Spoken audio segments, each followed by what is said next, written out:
Hey everyone, JSD Cool here, and welcome to the computer upgrade video that I have for this. So, today we are going to be installing this Intel GPU into my system, as well as this 1000-watt power supply, because my current power supply is not currently adequate for what I wanted to do with this. So, 500 watts? Yeah. So yeah, I guess we now need to go shut down the computer as it is currently and start getting upgraded. Alright, so we have done the disassembly. I mean, this is just the back of the computer, which there's a lot of dust, like, blowing through the heatsink on the front here. Oh my gosh, the dust that spilled out of that. And there was a lot. So, yeah, the power supply has been removed. I'm going to remove the old GPU interceptor. We're not totally removing it, though. It's just going to be moved to a new location in the case. So yeah, time to get removing that. Alright, now that everything that needs to be removed from the computer has been removed, it's time to unbox the graphics card, which, yep, it came in these, it came with this bracing here, which I will say, the packaging for the 1070 was actually a little bit, well, it had all the foam and packaging inside of it. Alright, so then we got the box. Okay, this is actually a nice textured edge here. Nice, you know, Intel logo here. I guess I'll think, and a nice thing, I don't know if this is visible. Okay, it is kind of visible on video that this little sticker actually says Intel on it. Oh, it does say Intel. I wasn't even seeing that IRL. Yeah, I actually did see that on the camera. We need to get the, so we'll remove that. Flash it, okay, I've seen that in the camera. Alright. So, gonna open the box. Dun, dun, dun, dun, dun. I don't think they use that anymore, actually. They do. That is still their audio. Okay. Got that. We got another little you information. Want to have the Arkansas sticker in there? Probably not. Anyhow, so here's the main thing, the card itself, with all the RGB that will be pointed downwards, directly into other components of the computer. But anyhow, this is pretty smooth. You know, got two fans here. Ooh. Oh, this is actually quite heavy. The box just felt lighter than the 1070 box for some reason. Okay, we got the ports on the back. Okay, I actually have done surprisingly little research on this. Well, I've watched videos from when this thing launched. Actually, you should hold the camera here while I do this, so that way I have both hands free. There's a QR code on the back of it. Interesting. Yeah, there's stuff like that. Stuff has that. You have a display port. You're not even okay. You have a display port there. Another display port. One sec. All right, yeah. I mean, I did notice that maybe we should have. Okay, so yeah, these two are displays. I'm guessing the first three are display ports there, and then the last one being HDMI, yeah.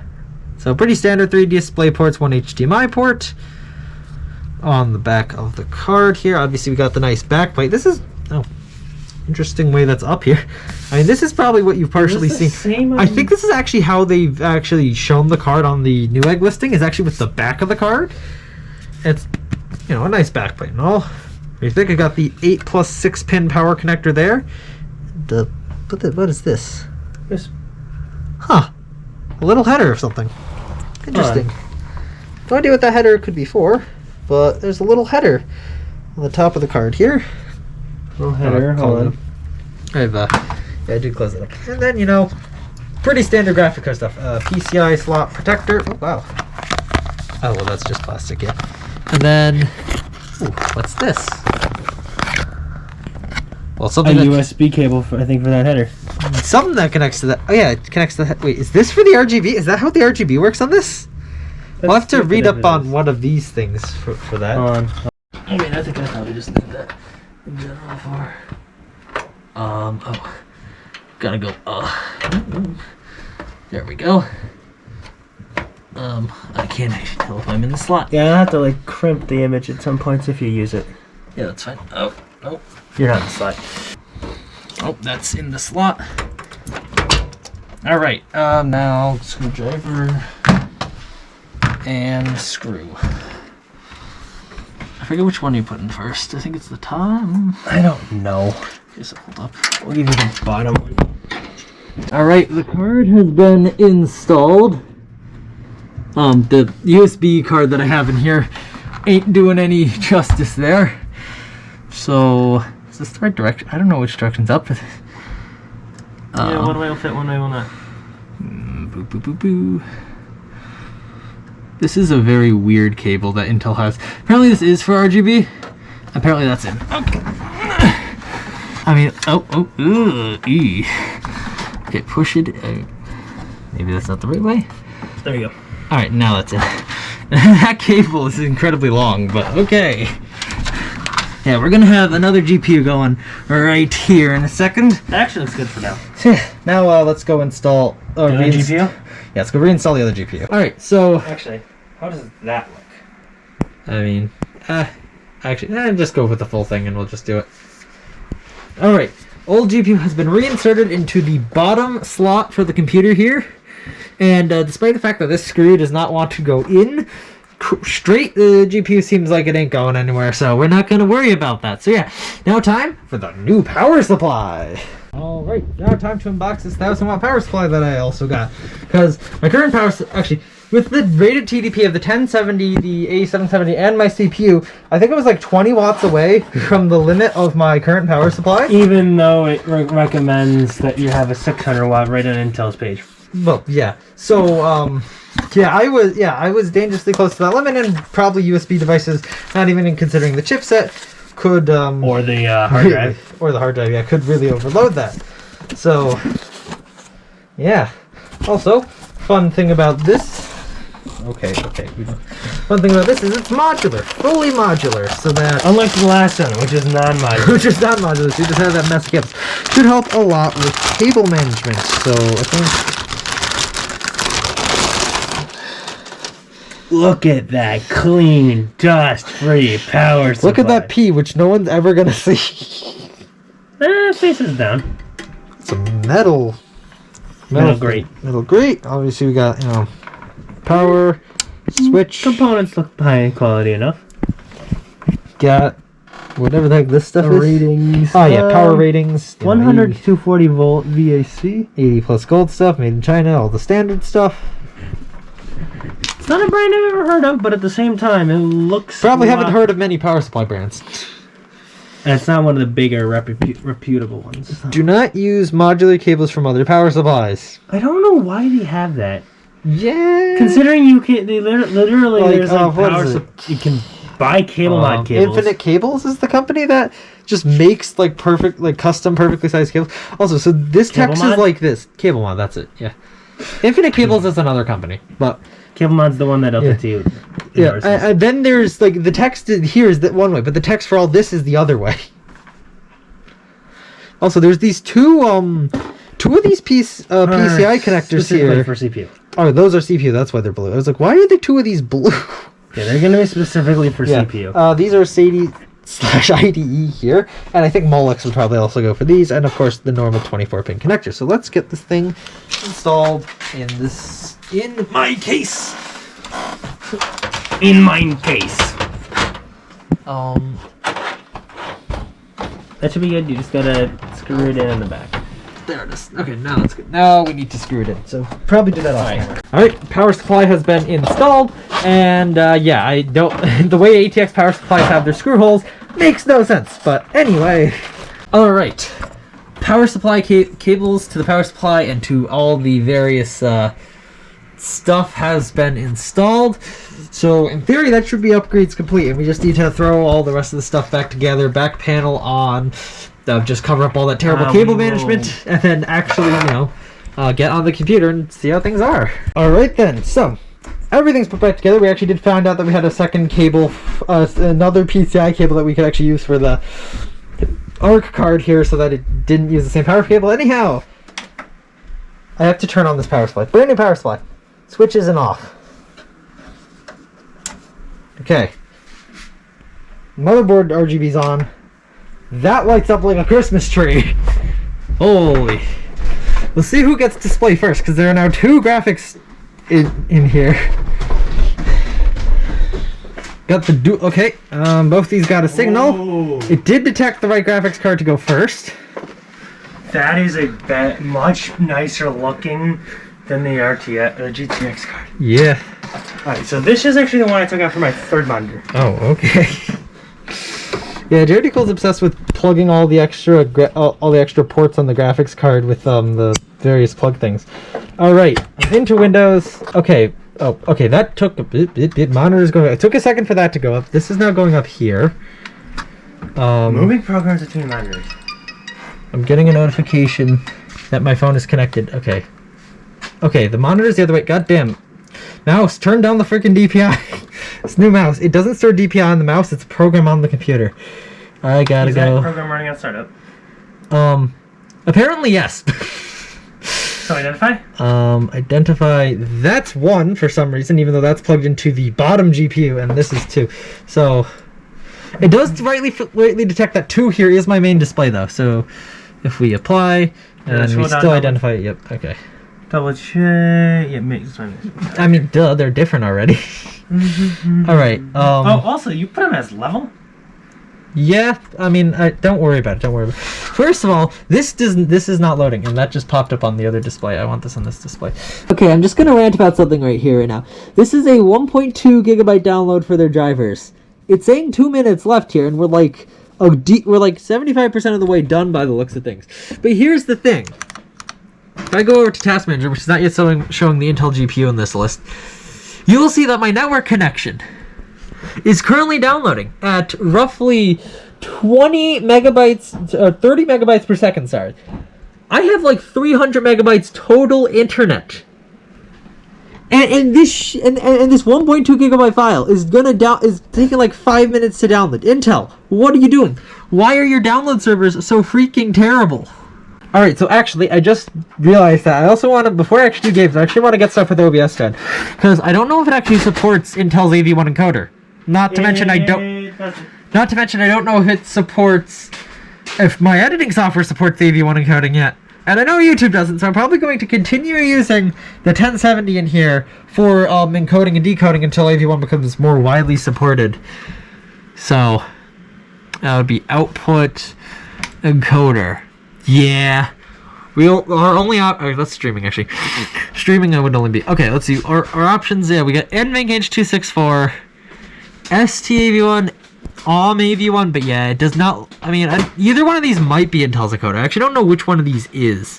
But yeah, I'm going to just leave that in NVENC H.264 for now. So, from here on out, we should be on computer footage that is recorded on the old GPU, so yeah. Alright, so now we are starting, of course, with Minecraft. Now, this is the game I expect to see the least improvement for, because the last time I did a GPU upgrade, I saw exactly 0 FPS improvement in Minecraft, despite getting a much better GPU.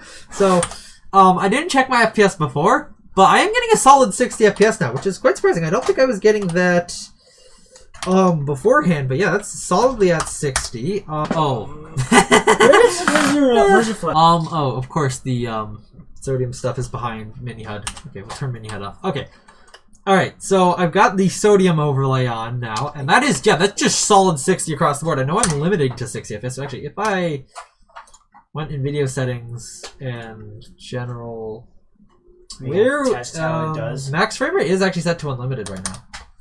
So, 59, okay. Is VSync on? It should be, which actually is probably doing it. Turn VSync off. Okay, there it is. There we are. Okay, it actually feels stuttery now that VSync's off.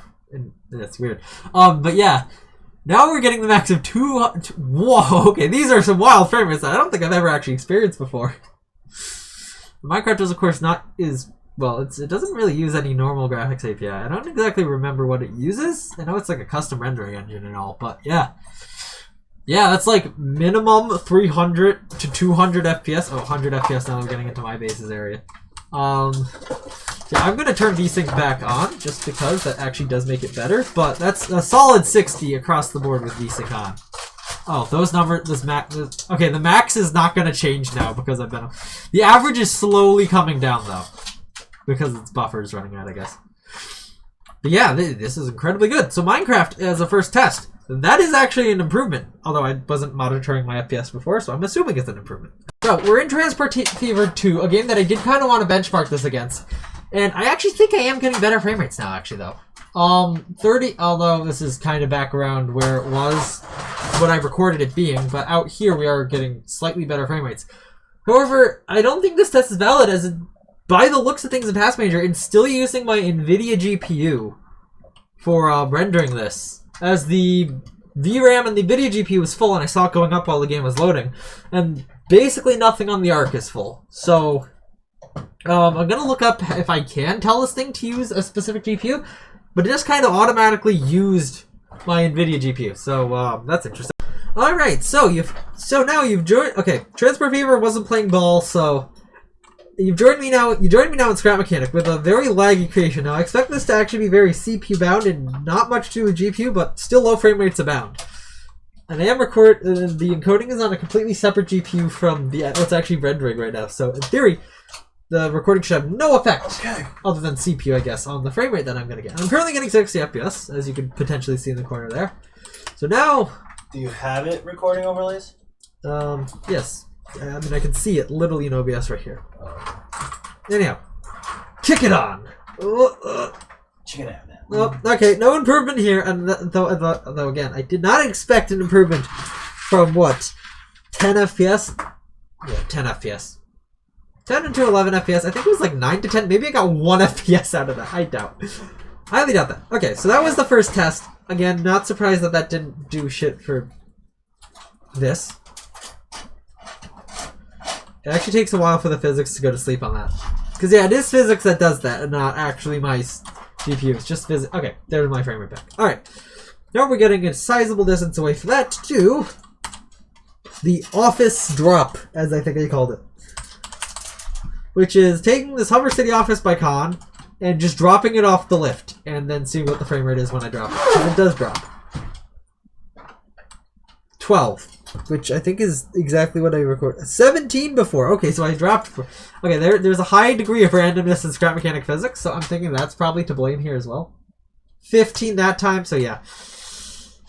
No difference in Scrap Mechanic, and then again, all the things I was actually testing were basically physics-based anyway, so I shouldn't have expected anything. Alright, moving on to Planet Coaster, and at this, almost this equivalent location on my old GPU, this is in fact running on the ARC, I can tell that.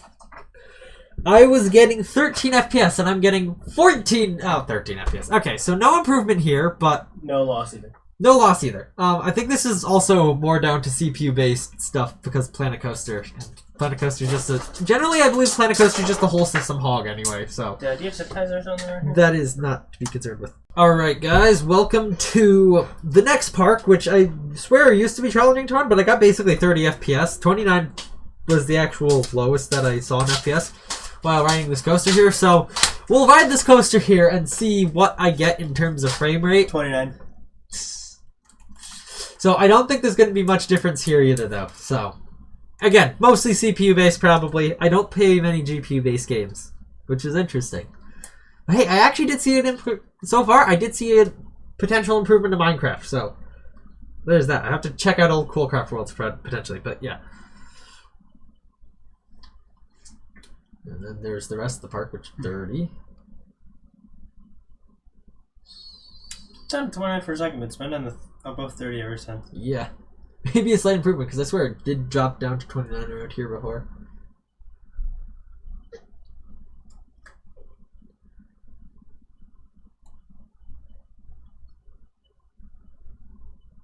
Oh, for a split second. There it is, 29, yeah, okay.